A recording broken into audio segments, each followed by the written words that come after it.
this episode of Sunny Silver Linings. Sunny's guest today is Kayvan Yazdi, co-founder and president of TruAdvantage.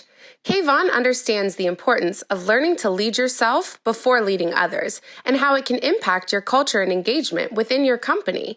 He also walks you through how to hire, develop, and retain talent as MSPs deal with a shortage of IT talent. And now, your host, the founder and CEO of IT by Design, Mr. Sunny Kayla. Over to you, Sunny. Kayvan, thank you so much for joining me today. I truly appreciate you joining me as my guest, and thank you for your partnership, and I'm excited about having a conversation with you today. Sunny, it's a pleasure to be on your show. Been looking forward to it. Yeah, so first of all, I know we started as partners, last year. We grew our partnership, and we are having a great time as partners, collaborators, and finding ways to add more value to each other.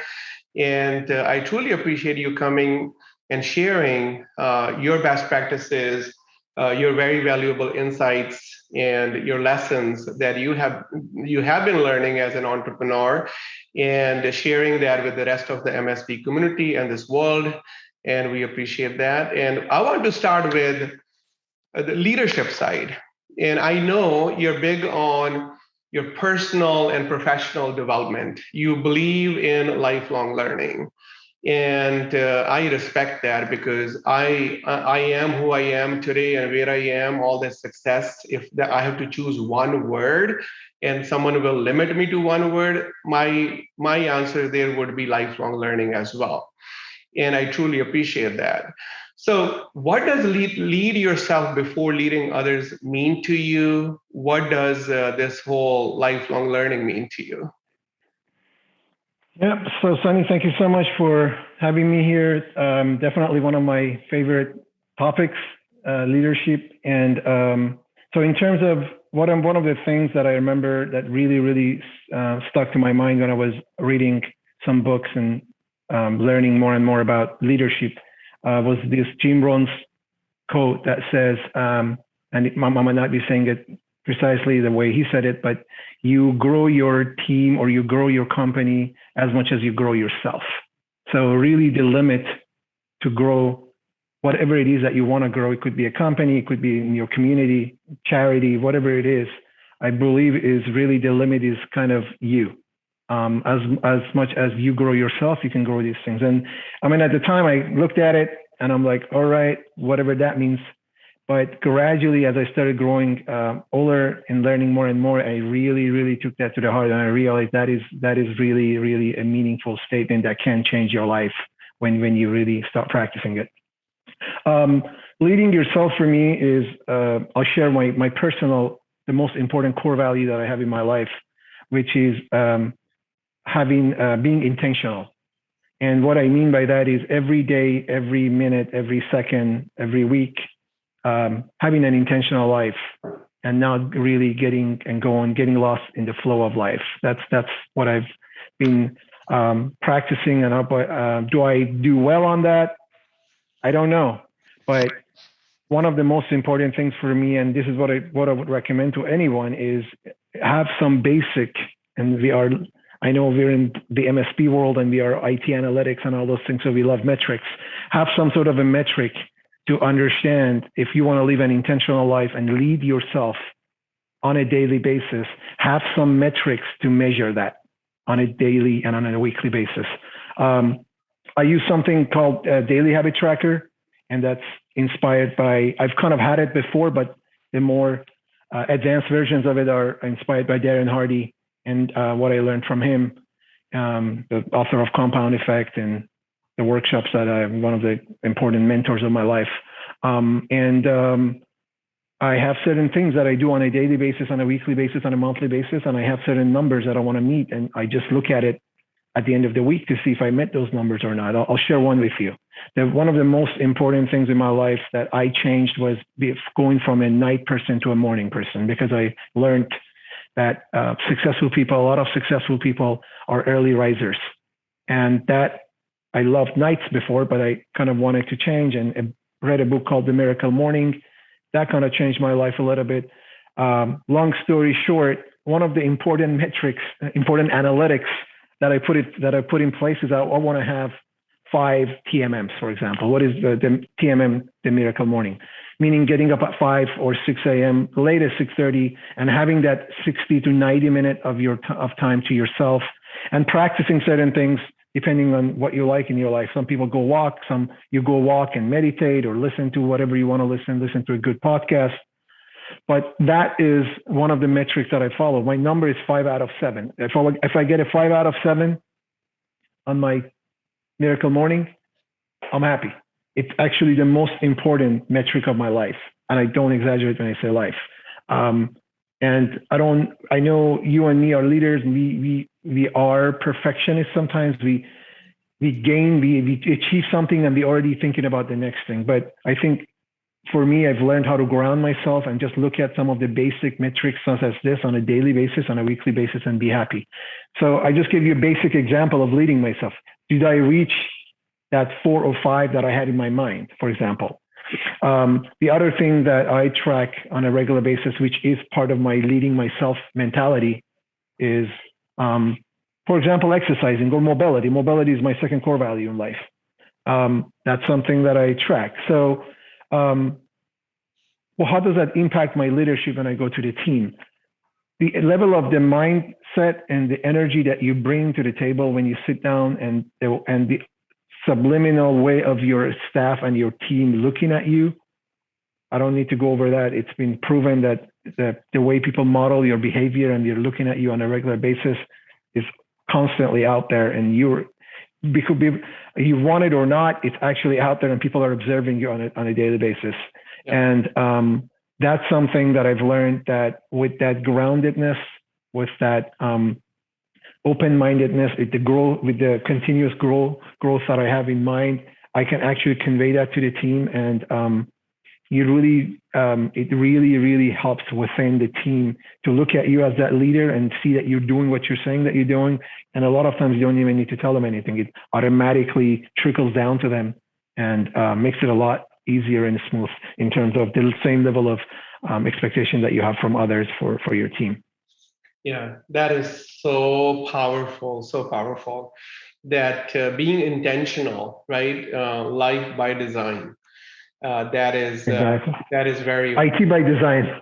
Yes, I think I have to think about that as well. That life by design, being intentional, right? And so just being a morning person and having that transformation, how it kind of changed your life. And I have something similar in terms of I read this Robin Sharma's 5 a.m. Club. And I used to be like a morning person, but not that morning. And after that, I'm like, no, not 5 a.m. I'm going to be a 4 a.m. club. Because if there's a little bit more traffic on 5 a.m., I want to be in less traffic. So I made a commitment with myself, Kayvan, in January 2020. And overall travel reduced because of pandemic in March last year. And that gave me a little bit more advantage to develop those morning habits and discipline, to have exercise in my basement. And now all my friends and my peers, they tell me that in the last 2 years or so, how healthier I became just because of that 5 a.m. club idea that Robin Sharma shared with me. And so there's just so much power in that thought that you shared, that morning habits. Right. I'm going to add to that, actually. I'm going to add to that if you don't mind. It's funny you bring that up, because Robin Sharma killed me, and I tell you how it killed me. I was getting up at 6 a.m. I was a happy person. I was looking at my metrics. I'm like, wow, I'm doing great. Yeah. And then I read that book and I listened to the Audible, which is amazing, as you know, the 5 a.m. club or whatever it was called. Yeah. And the Audible, and I was listening to the Audible in the mornings, and I was like, wow. Okay. And then I changed it to, I'm like, you know what? I need to move from 6 a.m. to 5 a.m. And unfortunately, the 5 a.m. part, I can't get more than 2 per week. So the rest is still 6 a.m. So, but still, it's an amazing, I'm part of the same, I'm on his workshops and everything. I love the guy. It's amazing. Yeah, and so no, that is so. In terms of how you keep that time, right? So when you are being intentional, as you said, in terms of having that morning routine, but then reserving that time, because sometimes what happens or used to happen with me at least is it used to be like still some distractions. I will pick up my phone when I get up or something, and then it's like your brain starts already rolling on emails or alerts or other things. Now, one thing that I do, I just don't turn off my airplane mode that I put on at night, and then I'm like, no distractions. It's me time. It needs to be reserved for me. I'm just going to make an assumption that I did not get up yet. I get up at 7 the way I used to, and I'm sleeping from 4 to 7, and so I just kind of reminded myself that way, and it helped me as well. And so not only that you feel mentally better, your overall cognitive functions from like whatever your routine is, whatever it means to you, but it's more like for me, it's my little bit of monk time, exercise time, and just maybe coffee with the family. It could be even 5-10 minutes, but it's just being intentional. To your point, just having that time, just asking how are you doing. And when kids are getting ready, I have 3 boys, and so when they get ready, just asking them, how what are they excited about today, type of conversation, just for a couple of minutes. It makes a huge difference. Where I used to hear from my kids that, Daddy, you come a little bit late from work, and by the time so you are in the morning, like I go to work. I used to, because our office was close to New York City and a lot of commute time, and it's more, when we get up, you are not there. When we are about to sleep, you're not there. But that just overall changed a lot, just with this little bit more discipline. And again, to your point, I think, leading better myself, and that is kind of showing up in my family and my friends and at work. And to your point, in terms of showing up, how you show up as a leader, your team members are going to model those behaviors. And in order for you to lead by example, you got to lead yourself the right way so that other people can learn from that, right? So that's so powerful. Thank you for sharing that. Yeah, just a quick thing. I know we're probably gonna move on to the next topic, but because it's my passionate topic, just a couple of quick practical things for your audience. One of the things that I highly recommend to everyone is having some sort of a tracker. I use Google Sheets on a daily basis. I have shortcuts on my phone. I just put the things so I know where I am, so I don't end up going. If my intention is going from California to Florida, I don't end up in New York, for example. So, and it happens within 10 years, right? The compound effect. That's one thing. The other thing is you said the 5 a.m. club, highly recommended. Read or listen to the Miracle Morning. Just the gist of the Miracle Morning is it uses the abbreviation called SAVERS, and it's in that 1 hour that you wake up earlier, you do 6 things, 10 minutes each, and you don't need to do these things. I actually don't do some of it, but the SAVERS stands for silence. So it could be meditation. It could be just listening to something that you enjoy. A is for affirmations, V is for visualization, E is for exercise, R is for reading, 10 minutes of reading. And then the last one is S again, scribing, meaning journaling. So these are the 6 things that you do each 10 minutes. Do I do all 6? I realize I only do 4 because that's more compatible with my lifestyle. Unfortunately, I don't journal. I really don't have the time for it. But the biggest thing I would recommend to anybody is do not be perfectionist in this process. It's just get up and enjoy the day. And that 1 or 2 hours that you mentioned, just to have it to yourself and kind of take it from there. Yeah, no, thank you for sharing that. What was that word again? So Savers. Oh, God. Savers. S, just like saving money. Savers. SAVERS. So VERS. Yeah. So it's Savers.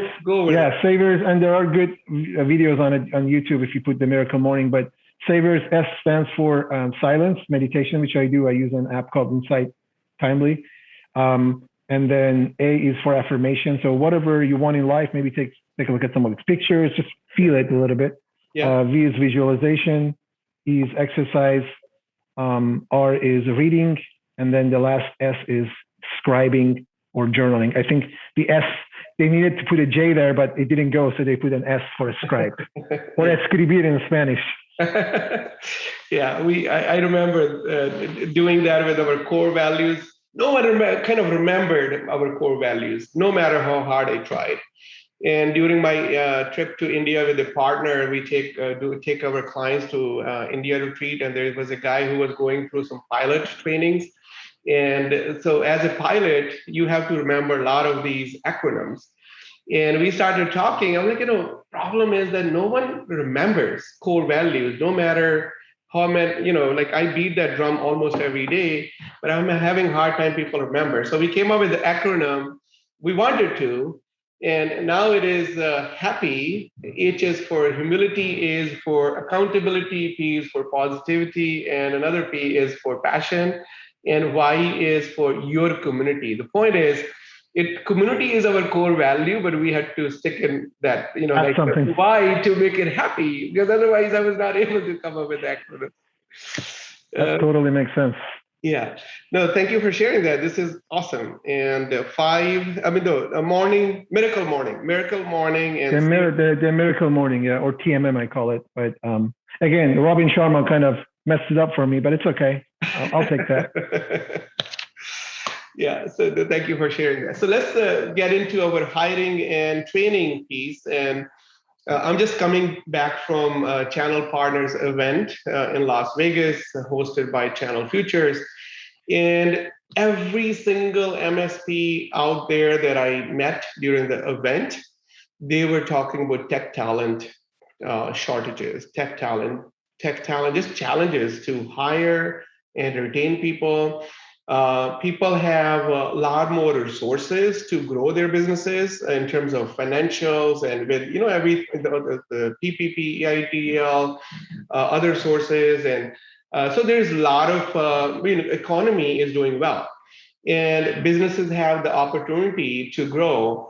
But major barrier to growth is tech talent. And that's what I have been hearing from the panel discussions there, like Thrive Networks CEO was there, to a lot of other CEOs where they're high growth companies, but they are struggling with tech talent.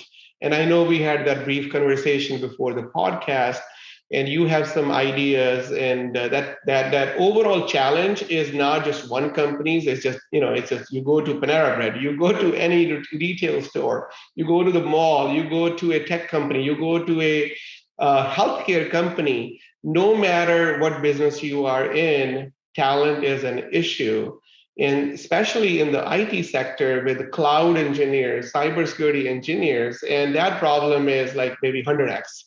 So I want us to talk a little bit about, what TruAdvantage is doing in terms of overcoming those hiring challenges, or people challenges, or talent strategy. That what are your challenges, and what are you doing to hire right? I tell you what our challenge is. Our challenge is the vision we have for our company is be the top IT and cybersecurity partner to California's SMBs. And that's a vision that we have. And when you want to get there, the most important element of that, other than the management, is your team, your employees, the people that are executing all these great processes that you create. I'll give you a couple of quick metrics. We have a 5% hiring ratio, meaning that out of 20 people that make it to our third interview, and I'll emphasize on the word third because it's very painful and time consuming by the time you get to the third one, we get 1 out of 20. And that is painful, that is expensive. But the reason we do that is because we realized this pain is worth it. It's because the team that you build up and the value that they bring in terms of, processes, energy, and financially revenue. Mm-hmm. It's actually sometimes 2-3x. So one of the things I think that has been helping TruAdvantage overall, and I don't want to brag about it, but I would say our management here. We've had people that we wanted badly, and they only came to TruAdvantage because they saw something maybe in me or Iman or some other management that liked, and they said, I want to work with this team. Now, this is not something you can create a process out of. It's mostly character-based. But let me emphasize on the first thing we were talking about, the miracle morning. So like the energy that you bring in when you're doing that interview, right? Mm-hmm. The energy when they talk to you. And believe it or not, Sunny, I talk about the miracle morning during the hiring. Mm-hmm. I talk about being intentional. I tell the hires that are coming to our team and say, this is a very growth-oriented, intentional team that cares about each other at an individual level. Mm-hmm. I don't care if you're going to be with us for 1 year or 3 years or 10 years, or maybe become part of one of our partners here. Mm-hmm. I want you to remember that when you leave TruAdvantage, you want to look back and say, wow, what an amazing team I worked for, how much growth I had during this time. Personally, how much growth I had. Professionally, how much growth I had. I tell them, like I say things that are very unconventional, but I've made the process out of these points that I mentioned in the meeting. And Iman and our other managers, they do the same thing because that's really our culture. That's the culture of management. So I would say culture of management is the very important item. But one of the things that has happened, as you know, especially during the internet phase, and now even in the Bay Area, oh my God, you can't believe how competitive it is. I mean, there was a time where I did computer science from San Jose State. You would get out, and you would get a 50, 60K job. You'd be happy. Right now, new hires going to Apple and Google and Facebook, 150, 200. It's 19, 21 years old. So this is the kind of people that we're competing with. I mean, if you're not in the Bay Area, you're lucky. So it makes our work is a lot harder. So you were talking about hiring. If Bay Area's hiring is 2x harder, I would say, than the rest of US. That's my biased idea and projection. If you are in the Bay Area, then you have to think IT by design. There you go. So one of the things that we've known and we've understood is it's the same thing as retail. Remember, there was a time you would get into Walmart or Target. This is like, let's say 30 years ago. Whatever you had on shelf, you would just buy it, right? That's what was available to you with limited knowledge. Yeah. Now the power has shifted from retail to consumers. Mm-hmm. You go to Amazon, you go online, you go to Yelp, you review things, you look at the reviews. You don't even go there anymore. So you do a lot of research yourself and you choose what you want. It's not forced upon you anymore. Yeah. And same thing has happened in the employment world right now. There is websites that people go read about you. They look at your website. They look at your culture. They look at your branding. They look at your team members, especially the younger generation. Because they are used to this mentality of research. That was not the case 40 years ago. My dad didn't get hired that way. But the new generation, they do the same Amazon review thing with your company. They go and find out about you. And then, first thing I would say is put yourself in their shoes and understand what kind of presence, what are the channels that they might be looking at, and improve those things.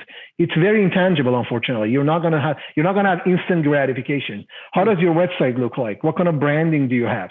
What kind of videos do you have? Do you have a YouTube channel? All these things really, really matter to at least attract the right people. Or if you have the right person, when they go and look at you and they want to go to Facebook versus you got to be a little bit competitive. So I would say that's an extremely important thing.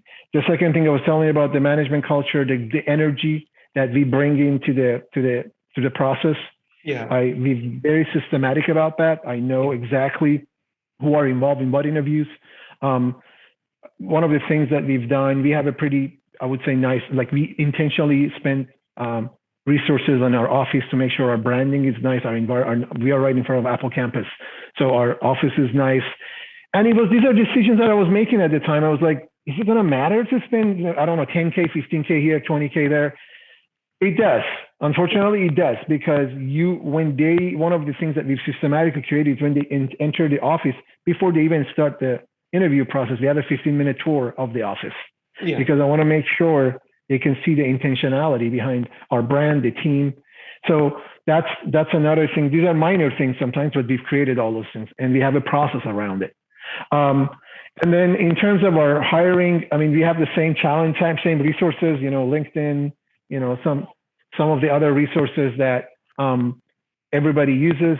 One of the things we've done, we've actually created a very good automation process in terms of our testing. So the testing that we do, pretty much, it used to be very manual, but now we've, and I don't remember the name of the tools. Iman's primarily the person who's driving that, but we've created, we're using testing platforms for IQ and IT knowledge. But I have to tell you, Sunny, the IQ test, you might be familiar with GMAT. I had to take GMAT for my MBA. Mm-hmm. So GMAT questions, if you remember, are all IQ based.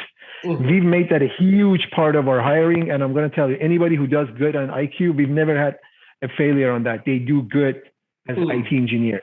So better than IT knowledge. IQ test to me is a lot more important than IT knowledge.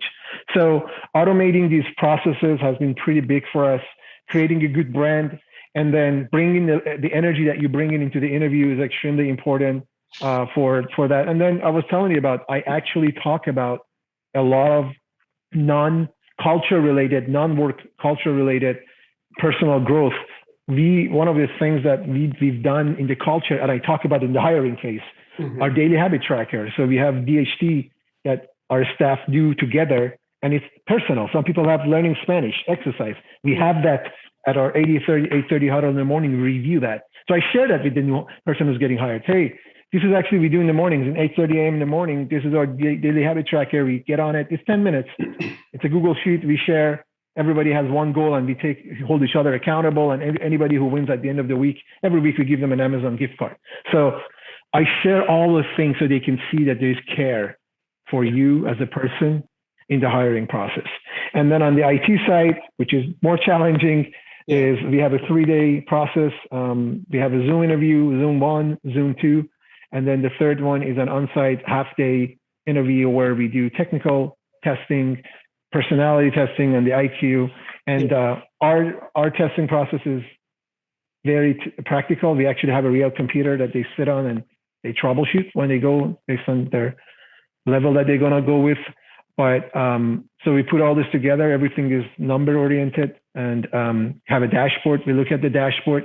We use primarily BrightGauge. And based on that, we decide if this person is the right hire for us or not. And then we're in the Bay Area, compensation and benefits and everything. We're trying to be competitive. And so we have all the benefits that I would say a lot of companies offer, maybe a little bit more here and there. So we talk about that. And there are other things that I talk about, but we can talk about that later as we get into the next phases of, let me actually take a look at my notes here because I had,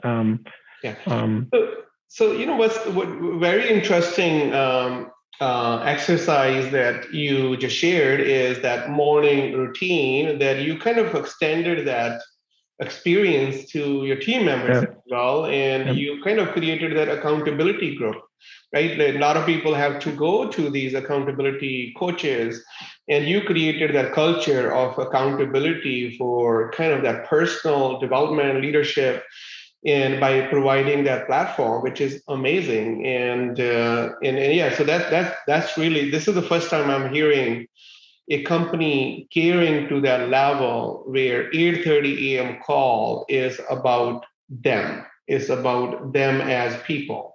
And that shows action behind your words as well. And okay, so what I heard you saying, what I heard you say is that culture is important, right? Culture starts with top leadership. How you lead yourself, how your executive leadership team. So that's what you present. That is where everything starts, right? So people are going to talk to you during the interview, and people get it, right? So what kind of person you are. And that is really good that you are intentional about kind of culture, making them aware of the culture, if it's the right fit, not the right fit, right? But this is who you are, and this is what you do. And from the branding perspective, you made a great point. And if I ask all my people or our clients, right, any professional, are you on LinkedIn? What do you think if you ask 100 people, how many people are going to raise their hand? Are you on LinkedIn? 100 people.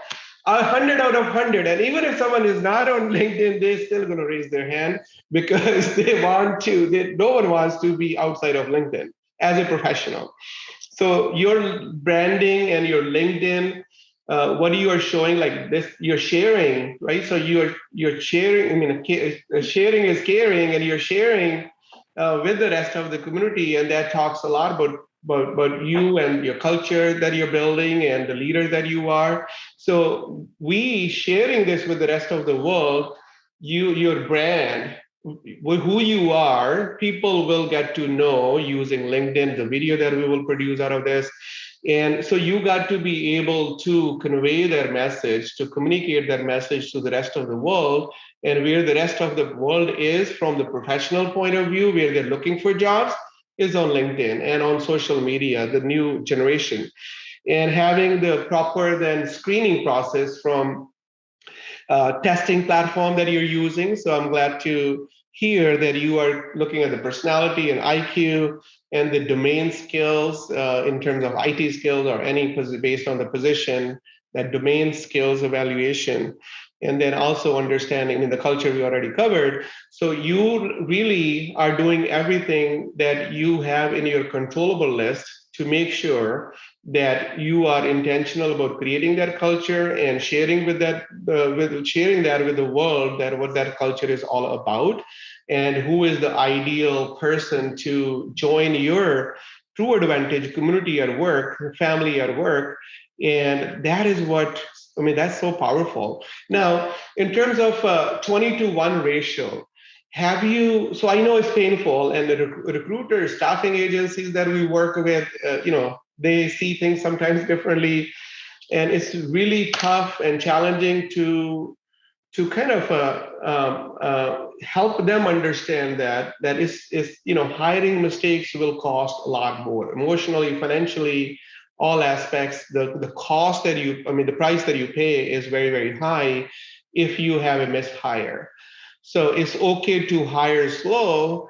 And how are you dealing with that with the recruiter that you have, or recruitment team that you have, or staffing company? Are you doing something to help them align with your vision of improving your ratio of successful hires? So in terms of recruiting, that's probably one of our challenging areas. So we do work with one company that helps us out with the headhunting. But believe it or not, we've actually had a better, I mean, it could be our process that can be improved, but we've had better luck just kind of following our own process of, putting the post in different places and then being able to filter that properly. And one of the main important things is, again, having a good process so when it gets to the management level, it's already filtered.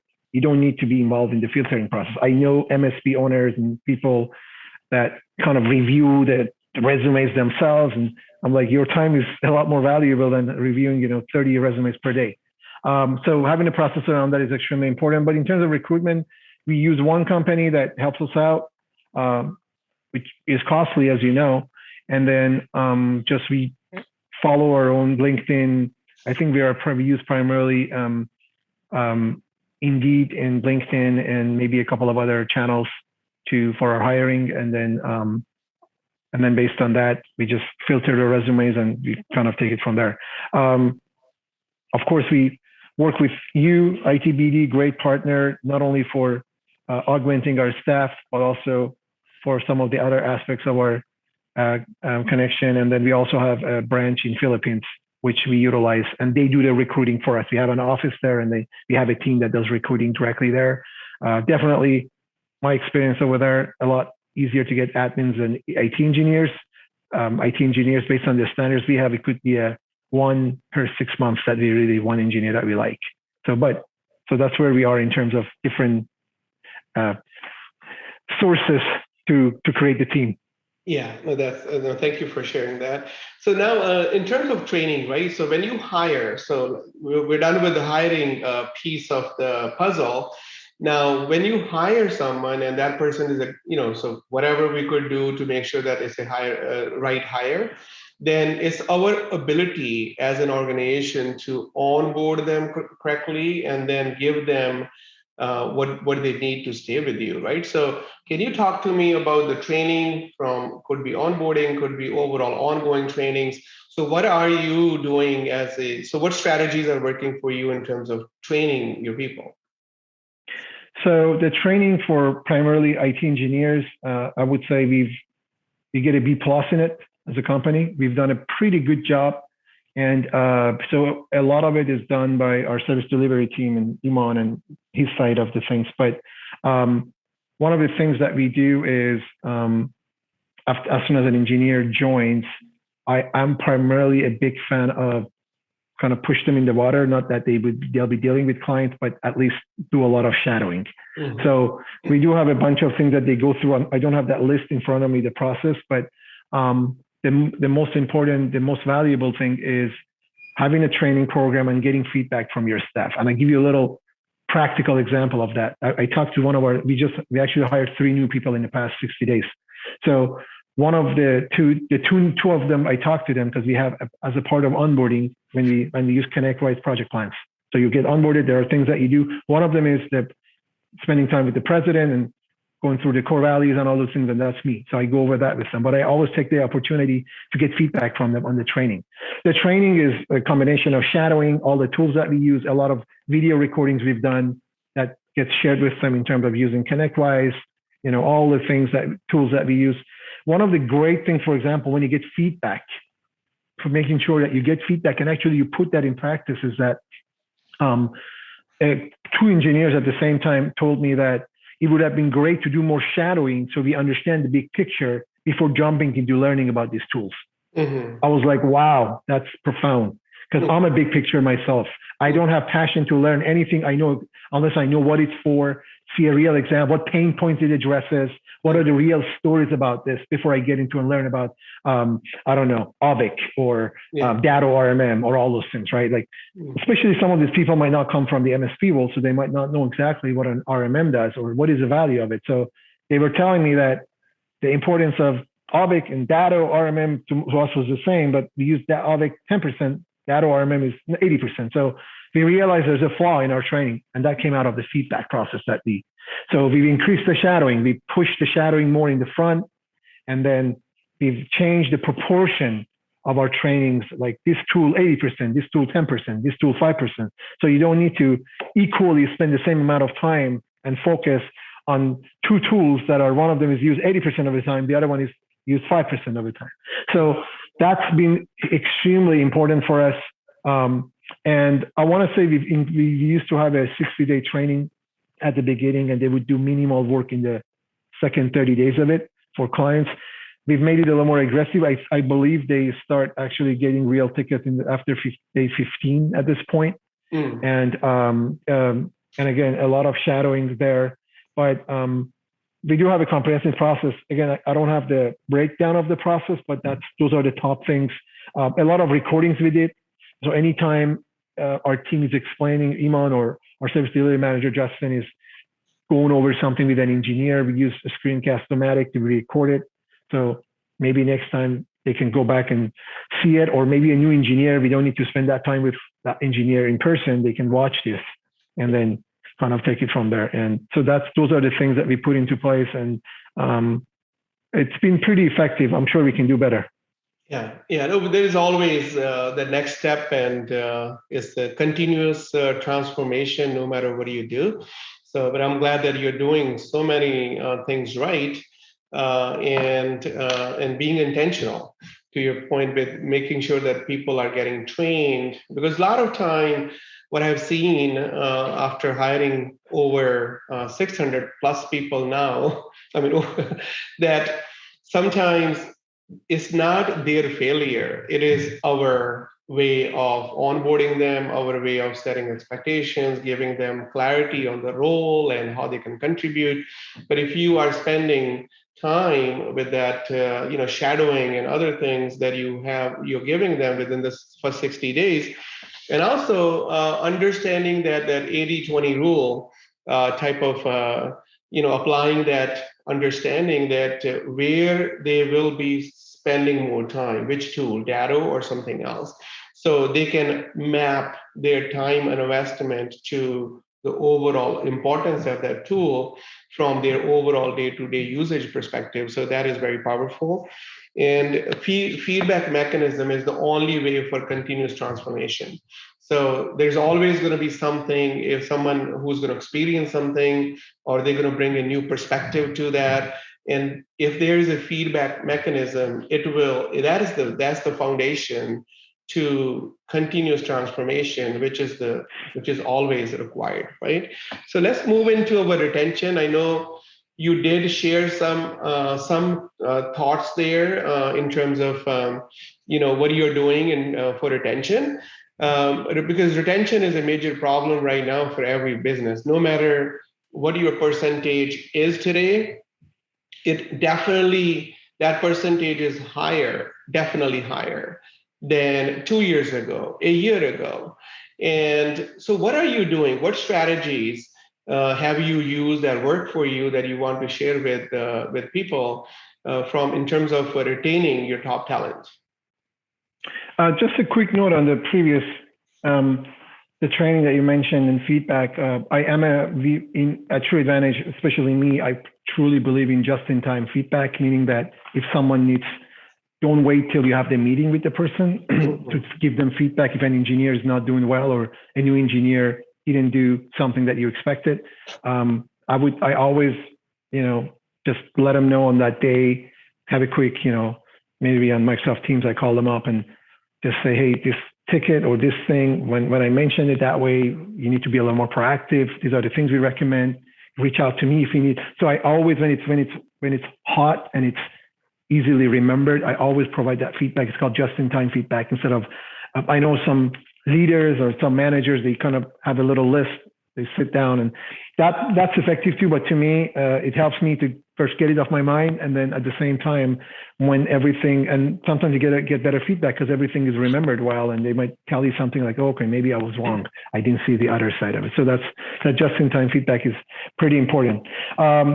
Moving on to, I want to add something there, Kayvan. I mean, thank you for sharing that. Just-in-time feedback is so important because sometimes it happened with us. It happened with me at IT by Design. That sometimes you are, really, it's not working out. The situation is not working out with your employee, and then you kind of. Then I ask my leaders, did they know that it was not working out? Did they know that this is your bother list? And like, do you tell what was really bothering you with that person? I'm like, of course. So if they didn't know and you didn't communicate that, could be from the technical point of view, what they can do better, or in general, like we are all different people and different personalities. So feedback in the context of what bothers you when you are working with someone. Like for me, I'm a quick start in terms of my personality. And I'm also a person who needs to be kept in the loop with the projects that I am a team member of. If I'm not getting that feedback or that information, the people are not reporting back to me, that drives me nuts when I'm in dark. And they don't know sometimes that drives me nuts. And since I put it in my bother list, that hey, if you're gonna be my team member on my key projects and I don't reach out to you, don't tell me that, oh Sunny, I thought you knew. Report back on the progress. All I want to know is the progress being made, because are we moving towards that result? So to your point, timely feedback and helping people understand what is important to you and how you work effectively with the team member from the non-technical area perspective. It is so powerful to make that relationship work, or at least giving a fair chance to other people. Definitely. So that's extremely important. And I mean, for me, it's just a personal thing too. I just need to have that conversation and get that going. And I think this actually leads to the next question you had. You were asking about retention. One of the most important things for retention is the culture and the environment of the company. Mm-hmm. And I believe just-in-time feedback actually minimizes drama in the company. You don't hold it inside. That person might be holding something inside. It kind of comes out. It's kind of a therapy at the same time. So it's just a timely therapy to get it out of your system. And of course, it's mostly work related when these things are not really anything beyond that, but that definitely helps out with the culture and retention as well. But definitely we can move on to the next. I think you were asking about retention. Yeah, so if there's any strategy that you would like our audience to know from the top talent retention perspective, what are you doing that you recommend others can do to make sure that their top talent is not leaving them? The very first thing is culture. Yeah. What kind of culture do you have at your company? Yeah. Are you, as the leader of the company, a person that you want to hang out with? Not personally, like all the time, but are you a person that someone wants to work for you and be led by you? That's a very important question. And actually, this question can actually go a lot deeper inside and make you have transformations internally. And that goes back to the very first point that we were talking about. Lead yourself before leading your team. Yeah. What are you doing with your time? Are you intentional? Are you, I don't know, exercising, whatever it is that matter. To me, of course, exercising, good, all those things matter. And it actually has an impact on the culture of the company because you are the president of the country in a way. Everybody's looking up to you. And so I would say for culture, we've been very intentional about it. I'm sure we can be better, but I was telling about our creating an environment where it's drama-free. That's been a very important factor for us. So we have a very open culture. People even talk about personal things sometimes in the meetings. People are very comfortable, and they get comfortable because they look at me and Iman and they see how we are, how casual we are sometimes, how I talk about personal things. There's some personal happening that I share with the team and they sympathize with me sometimes. So those are the things that I think we kind of got away, thankfully, from that corporate, kind of uptight culture that people have in these environments. And we've been able to, and we're not 100, user company. So maybe when it gets bigger, it gets more challenging, but I'm sure even in that environment, you have teams of 10, 15 that you can bring down that culture. I was telling you about our huddle in the morning. Mm-hmm. You know about our industry. We have 2 huddles now because we wanted to keep the environment, especially post-pandemic. We realized people might go through emotional things. They might go through loneliness, things that it's unforeseen. So we increased our huddles from 1 to 2, 8:30 a.m. huddle, and then we have a 1:30 p.m. huddle. And it's a virtual one, and it's 30 minutes each. That's 1 hour of our company, Sunny. 1 hour, imagine 20, 25 on it. 25 people on it. That's 25 hours per day. So yeah. If you think about it, it's a lot of lost revenue for the company. Times hourly wage. Hourly rate. There you go. Yeah. So, but there was a decision we made, and I'm not recommending that you need to have 2 huddles, 1 hour each. We do talk about work in some parts of that huddle, to be fair, but some of it is just this, daily habit track and all those things. But we realized, even if when we put the numbers in an Excel sheet, we realized that maybe these 20 hours for us, it's okay to lose that because we want to be gaining more. Some of this gaining is a retention because you're not going to believe these huddles have become something that a lot of people look forward to. Yeah. I have people, Sunny, that are off. They're vacationing and they show up on the huddles.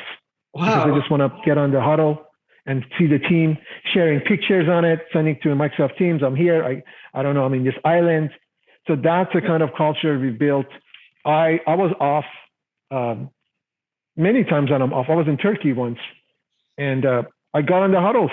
I just like, hey, what's going on? How you doing, guys? And sending pictures and all those things. So, but another thing we do in our huddles, first 10, 15 minutes, we have all those daily habit tracker. That's another important thing we've done. People bring in some of their personal habits that they want to develop into this accountability called daily habit tracker, and we share, and everybody gets a 1 or 0 on that Google sheet that we have, and everybody can see everybody, and it's shared on Microsoft Teams. And at the end of the day, we have a competition called PhD Master. Who was the best person this week to win, to help out to create this new habit that has been challenging? And they get an Amazon gift card. So we even have a company. We go to a little link. People vote for each other, And we have a DHT master, and they get every week we have a new DHT master, and they get an Amazon gift card. And people have different things on it. I used to have Spanish, learning Spanish. Now I have 5 a.m. Miracle. Believe it or not, I have 5 a.m. Miracle. I want to get 3 per week. Unfortunately, sometimes I get 2, 1. 6 a.m. I'm good. 5 a.m. I'm challenged. So that's been another thing that we've done for the culture. And then in terms of branding and, all the things that we do, getting out, even though during pandemic, we make sure we have our gatherings. We're in the Bay Area, so we go to BJ's or different restaurants, or our own office actually has a really nice barbecue environment outside. So we go there. So that's been an important part of it. But the most important part is the energy that we bring into the table in the mornings, and that kind of looking forward. There's a book, you might be familiar with it. I haven't read it fully, but I love the title of the book. Thank God It's Monday. Thank God It's Monday is a very interesting, it's a very interesting concept that can you create an environment that actually your staff, your team can say, thank God it's Monday, I'm back to work. Yeah. Maybe partially we've been successful on that. Yeah, no, yeah. So that title is, I think it explains everything. That are you going to say Happy Friday or Happy Monday? And yeah, so how can we as leaders make sure that Monday mornings don't suck? And that so the second part that I want to add is creating a beautiful or a real exciting picture of the future. If you haven't worked on your mission, vision, and core values, I recommend you go back and work on that. I mean, it's going to be some work, by the way. It's not just a statement. You really need to sit down, think, reflect, and then, come up with your management team, come up with that.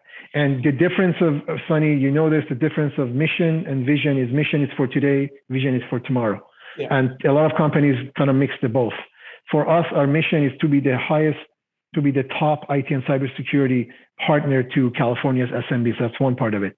There's a lot loaded in that one statement. Mm-hmm. And that's a picture I depict for our staff on a daily basis to know that that's why we need to create this product. This is where we want to go. Mm-hmm. Do you want to be the champion? Do you want to be on top of the list? Do you want to? So I create a bit of, I kind of push them a little bit, and I create a bit of competitiveness, and just to be able to get that little extra inspiration, and it becomes an impetus.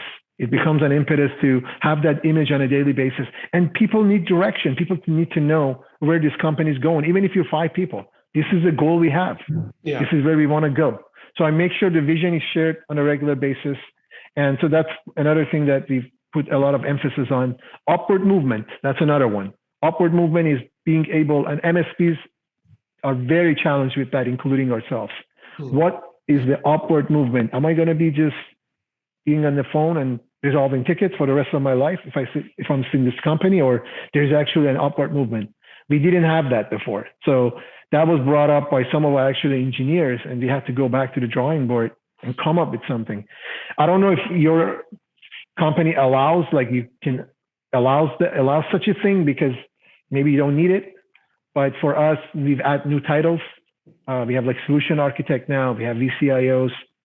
All those things are the pictures that you, from a level 1 engineer, sit down and show them the picture. Hey, this is where you are. We're hoping for you to be here in 3 years, in 5 years, and then give them a real story. Michael was here, and he's here, so they can relate. You can go talk to Michael if you want, just see how he did it. So upward movement is another thing that extremely important, I would say, for that, being able to having a sense of, not looking out all the time to see what's out there. Yeah. Because when they have a good picture, and the last thing is having a sense of belonging, I would say, teamwork, being able to create an environment. And I think sense of belonging is kind of embedded into the culture that we've already discussed, but that's another thing that it's important for us. We have people that leave our company, they're friends with all of us, they're on our Facebook, LinkedIn, and then I've had ex-employees calling me and say, can I get on the huddle a couple of times? And I invited them over to the huddle. They get on it. Everybody says hi. That moment for me was very, very telling. And we're doing it right. This is what we had in mind, and it's working. Yeah. So those are some of the things. And of course, salary and money and salary are going to matter. Benefits. We pretty much have all the benefits that are out there. So these are all the bullet points I can think about right now in terms of retention, but I'm hoping one of them would stand out to someone. So when you shared, Kayvan, that your kind of alumni, community members or team members, they jump on that call after kind of, they're probably doing, they're somewhere else. And that is a proof that the culture that you have and people are still associating with you and your culture, and you are, if they're not working there, it doesn't mean anything. That means the impact that you have made. And still there is some connection there that brings them back. And that reminds me, so my personal leadership coach is John C. Maxwell. And he says, Sonny, only one line written during your funeral by someone who was associated with you can explain the entire life that you have lived. And so when you have someone who left your company, but they're still part of your overall kind of family, then that is very much kind of, it resonates with that idea of John C. Maxwell, that person, what they have for you, right? What they think of you, and what is the impact that you have made. So very, very valuable insights and that wisdom that you have shared. And, one of the key things where we started is leading ourselves and being intentional about life by design. And so having that intention, and not only then we are doing it, but we are sharing those best practices with people that we love and care about with our work family. So your idea of that 8:30 a.m. call, bringing that to them, that if someone wants to avail those resources, that knowledge that you are sharing and caring about your family at work. And then just making it like a family. So with your barbecue stuff that you're doing, and having that upward movement. So the career progression planning that you have and everything. So money matters, right? So people do care about comp and benefits. But that is but you cannot beat. You cannot beat on in that area when you're right next to Apple and you're right next to Facebook and you're right next. You have to be able to, just like a small retail store right next to Walmart will have to do something different than Walmart. They cannot beat them on price. They cannot beat them with money. And so, as a small business, as a MSP, what is in our power control is to give that culture with the mission and vision, and helping people find purpose and meaning in their work, aligning them, positioning them based on their unique abilities, so that their Monday mornings don't suck, and they are happy and they feel part of their family, that belongingness, which a bigger company where you are just a number, it is just not possible there. So as a small business owners, we have that power to make someone feel like a family member, and really helping them create their bigger future, and helping them discover their passion, and then aligning them with their passion is the best thing that we have as a tool to make sure that we're able to retain that talent and attract more right talent. So thank you so much, Kayvan, for coming and sharing. And I appreciate it. And you have a great day. Thank you so much. It's been a pleasure. Have a good day.